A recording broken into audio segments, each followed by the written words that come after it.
Hey guys, welcome to my channel Let's Crack CTET and TETs. Today we will discuss about NCF 2005 regarding EVS pedagogy. तो NCF 2005 को समझने से पहले हम समझेंगे कि पर्यावरण होता क्या है। तो पर्यावरण जो है वो दो शब्दों से मिलकर बना है, परि प्लस आवरण, अर्थात जो चारों तरफ से घिरा हो। मतलब हमारे आसपास का जितना भी वातावरण होता है उसे हम पर्यावरण कहते हैं। पर्यावरण दो कैटेगरी में डिवाइडेड है, एक जैविक और एक अजैविक, मीन्स लिविंग और नॉन लिविंग। इन दोनों को मिलाकर ही पर्यावरण का निर्माण होता है। तो अब हम समझेंगे कि NCF 2005 पर्यावरण सेक्शन को लेकर क्या कहता है। तो NCF 2005 ने प्राथमिक स्तर पर्यावरण अध्ययन को एकीकृत पाठ्यचर्या क्षेत्र के रूप में पढ़ाए जाने की सिफारिश की है। मीन्स कि एकीकृत पाठ्यचर्या का अर्थ ये है कि हमें एकीकृत रूप में मिलाकर बच्चों को पढ़ाना है। जैसे जब हम 5 ऑनवर्ड जाते हैं, 6 में जाते हैं, तो जो हमारा पर्यावरण है वो डिवाइड हो जाता है। एक सोशल साइंस में डिवाइड हो जाता है और एक साइंस में डिवाइड हो जाता है। तो हमें प्राइमरी लेवल पे डिवाइडेड फॉर्म में नहीं पढ़ाना है, सबको एकीकृत रूप में पढ़ाना है। अब हम आगे बढ़ते हैं। NCF 2005 कक्षा 1 और 2 के लिए पर्यावरण अध्ययन की पुस्तक की अनुशंसा नहीं करती है। मतलब कि इस स्तर पे कक्षा 1 और 2 के लिए NCF 2005 ये नहीं कहती है कि हमें बुक से पढ़ाना है। बच्चे को बुक से ना पढ़ाकर जो पर्यावरण से रिलेटेड जितने भी मुद्दे हैं उन्हें हमें भाषा और गणित के माध्यम से पढ़ाना है। किस क्लास में? कक्षा 1 और 2 में। कक्षा 3 से 5 तक, 3 से 5 में हमें बुक से पढ़ाना है। मतलब 3 से 5 में NCF कहता है कि 3 से 5 के लिए बुक निर्धारित की गई है पर्यावरण की। इस बुक में ये बुक 6 थीमों में डिवाइडेड है, जो कि है परिवार और मित्र, भोजन, पानी, आवास, यात्रा, हम चीज़ें कैसे बनाते हैं। मेन यही है, आज हम इन्हीं पे डिस्कस करेंगे कि जो 6 थीम हैं जिसे NCF 2005 सिफारिश करता है पर्यावरण अध्ययन को लेकर, जो कि होता है कक्षा 3 से 5 में। मेन हम उन्हें ही आज समझेंगे कि वे 6 थीम है क्या। तो पहला जो थीम है वो है परिवार एवं मित्र। तो परिवार एवं मित्र में आपका आपसी संबंध आ जाता है। जो कि परिवार की बात कर रहे हैं, हमें बच्चे को समझाना है कि परिवार होता क्या है। तो परिवार में जो आपसी संबंध होता है, जो प्रेम होता है, जो स्नेह होता है, उसे हमें बच्चे को समझाना है। काम, खेल, जितने भी तरह के खेल हैं बच्चे को खिलवाना है, एक्टिविटी करवाना है। जानवर और पौधे, इन सब चीज़ों के बारे में भी बताना है। इस थीम में परिवार क्या होता है, परिवार से हम क्या सीखते हैं, परिवार का क्या महत्व है, कौन कौन लोग क्या क्या काम करते हैं, तब क्या होगा जब लोग अपने अपने कामों को नहीं करेंगे, खेल कौन कौन से होते हैं, जानवर और पौधों की विशेषता एवं उनका उपयोग आदि विषयों पर चर्चा की गई है। इस टॉपिक में मेनली हमें इतना ही बताया गया है कि परिवार से बच्चे क्या सीखते हैं, खेल का क्या इम्पोर्टेंस है, जानवर और पौधों की क्या विशेषताएं हैं। इस थीम में यही हमें डिस्कस करना होता है और एक्टिविटी के माध्यम से बच्चों को समझाना होता है। अब हम आगे बढ़ते हैं और समझते हैं कि भोजन भोजन जो थीम है, जो सेकंड थीम भोजन है, इसके बारे में हम बच्चों के साथ क्या एक्टिविटी कर सकते हैं और क्या करके बच्चे को समझा सकते हैं। तो इस थीम में भोजन के स्वाद, उसके पाचन, विभिन्न प्रकार के भोजन, कुछ फल सब्जियां जो बाहर से आई, भोजन पकाने के तरीके एवं संरक्षण आदि विषयों पर चर्चा। अर्थात कि हम भोजन जो थीम है इसमें हम विभिन्न तरह के भोजनों के बारे में बच्चों को बता सकते हैं और ये भी बता सकते हैं कि विभिन्न स्टेट में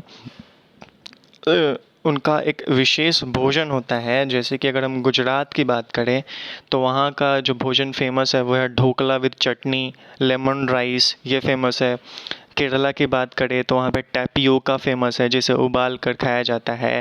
हांगकांग की बात करें तो वहाँ लिंगहू फेन, जो कि एक सांप का डिश होता है, उसे खाते हैं। अगर हम गोवा की बात करें तो वहाँ पे जो फ़िश जो बनती है उसे कोकोनट ऑयल में बनाते हैं वो लोग। तो हम बच्चे को बता सकते हैं कि विभिन्न स्टेट में विभिन्न विभिन्न तरह के भोजन फेमस होते हैं और हम भोजन से जो हमें न्यूट्रिशन प्राप्त होता है उससे रिलेटेड हम जानकारी दे सकते हैं। उससे रिलेटेड भोजन से रिलेटेड जो पाचन प्रक्रिया है, जो डाइजेशन है, उस प्रोसेस को भी हम बच्चे को समझा सकते हैं। अब हम आगे बढ़ते हैं और समझते हैं नेक्स्ट थीम को, जो है हमारा पानी। इस थीम के अंतर्गत पानी के महत्व, मतलब कि पानी के महत्व को हमको समझाना है कि वाटर का इम्पोर्टेंस क्या है। जैसा कि हम जानते हैं कि हमारे अर्थ पे सिर्फ 1% वाटर है जिसका हम पीने में इस्तेमाल करते हैं। तो बच्चे को हमें समझाना है कि पानी को हमें बर्बाद नहीं करना है, उसका रीयूज़ करना है। जैसे कि पानी का रीयूज़ हम कैसे कर सकते हैं, जैसे अगर हम कोई कपड़ा धो रहे हैं, वो जो पानी हो जाता है ऑब्वियस सी बात है गंदा हो जाता है, लेकिन उसे फेंकना नहीं है। उसका इस्तेमाल हम बर्तन धोने में कर सकते हैं, घर का साफ़ सफाई करने में कर सकते हैं। पानी की कमी और प्रदूषण से होने वाली समस्या, जो पानी की कमी से और जो वाटर पोल्यूशन हो रहा है उस पे भी डिस्कस करके हम बच्चे को समझा सकते हैं कि पानी का हमारे लाइफ में कितना बड़ा इम्पोर्टेंस है। पानी का जो स्रोत है, कहाँ से पानी आता है, जैसे एक आपका हैंड पंप से आता है, एक वर्षा के द्वारा पानी आता है, तो उन स्रोतों को भी हम बच्चों को बता सकते हैं। जल जनित रोगों के विषय में चर्चा की गई है, मतलब जो जल से जो रोग होता है, जो दूषित जल से जो रोग होता है, जैसे पोलियो हो गया, हैजा हो गया, इन सब रोगों के बारे में भी हम बच्चों को अवगत करा सकते हैं कि गंदे पानी से क्या क्या रोग होता है। और इन सब को लेकर बच्चे को हमें मेनली यही समझाना है कि वाटर का इम्पोर्टेंस क्या है, इसे दूषित करने से क्या हमारे जीवन पे प्रभाव पड़ेगा। अब हम नेक्स्ट थीम पे बढ़ते हैं, आवास। जो आवास है, इस टॉपिक से हम बच्चे को यह समझा सकते हैं, या इस टॉपिक से रिलेटेड जो पठ्यचर्या होती है उसमें यह होती है कि जो विभिन्न स्टेट्स में विभिन्न आवास होते हैं। जैसे कि अगर हम असम की बात करें तो वहाँ पे जो लोग रहते हैं वो 10 फीट ऊंचे, मतलब बांस के घरों में रहते हैं। लद्दाख की बात करें तो वहाँ पे दो तल्ला मकान होता है।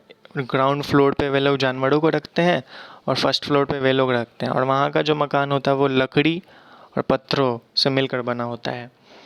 और अगर हम राजस्थान की बात करें तो वहाँ पे मिट्टी के घर होते हैं, और ऊपर जो होता है वो थॉर्नी बुशेस होता है, यानी झाड़ियों से वो ऊपर ढके होते हैं। तो जो विभिन्न स्टेट्स में जाते हैं तो उनका रहने का स्टाइल अलग होता है, खाने का स्टाइल अलग होता है। तो उससे हम बच्चे को समझा सकते हैं कि लिविंग स्टाइल जो है वो डिफरेंट स्टेट में डिफरेंट होता है। अब हम समझते हैं यात्रा। जो नेक्स्ट थीम है हमारा, यात्रा। यात्रा जो है, इस थीम में बेसिकली हम यात्रियों के अनुभव और ऐतिहासिक इमारतों के डिजाइन, धातु के प्रयोग आदि विषयों पर चर्चा की गई है। ये जो बेसिकली जो ये थीम है, इसमें हम यात्रियों के अनुभव को बता सकते हैं। जैसे कि हम जब यात्रा करते हैं तो डिफरेंट स्टेट्स में जाते हैं, तो वहाँ जो डिफरेंट स्टेट है वहाँ का कल्चर अलग होता है, वहाँ का भोजन अलग होता है, वहाँ का रहने का स्टाइल अलग होता है, वहाँ का आवास अलग होता है। उनके अनुभवों को हम बच्चे को शेयर कर सकते हैं जिससे उन्हें कुछ सीख मिल सके। और यात्रा करने से हमें और भी फ़ायदे होते हैं, जैसे कि हमारा जो ऐतिहासिक मोन्यूमेंट्स है, उन्हें हिस्टोरिकल मोन्यूमेंट्स को भी देखने और जानने और परखने का हमें मौका मिलता है। अब हम नेक्स्ट थीम पे बढ़ते हैं, जो है हमारा कि हम चीज़ें कैसे बनाते हैं। तो इस थीम में बेसिकली इस थीम का मोटिव ये है कि बच्चों में वैज्ञानिक प्रवृत्ति को विकसित करना है, जिससे बच्चा वैज्ञानिक तौर पे सोच सके कि चीज़ें कैसे बनती हैं। अगर बच्चे के पास खिलौना खेलने के लिए है तो वो सोच सके कि आखिर ये ऐसा बना क्यों है। अगर ये कार है तो ये मतलब बना कैसे जिससे चल रहा है। तो बच्चा उसे तोड़ फोड़ के देखता है। जैसे कि पियाजे ने कहा है कि बच्चा जो है वो जन्म से ही वैज्ञानिक प्रवृत्ति का होता है, लिटिल साइंटिस्ट होता है। इस थीम का मोटिव यही होता है कि बच्चों में वैज्ञानिक प्रवृत्ति को उजागर करना है। स्टूडेंट्स, ये जो 6 थीम था जो कि मोस्ट इम्पॉर्टेंट थीम है, इससे हर साल क्वेश्चन अराइज होता है सीटेट में। और ये जो टॉपिक है एनसीएफ 2005 एवीएस को लेके, हर साल इससे 4 से 5 क्वेश्चन कंफर्म पूछे जाते हैं। सो इस टॉपिक को अच्छे से पढ़िए और इस वीडियो को हम यहीं पे एंड करते हैं। और आई होप कि आपको ये वीडियो अच्छे से समझ में आया हो, और अगर समझ में आया हो तो मेरे चैनल को लाइक, सब्सक्राइब और शेयर ज़रूर करें। Thank you so much.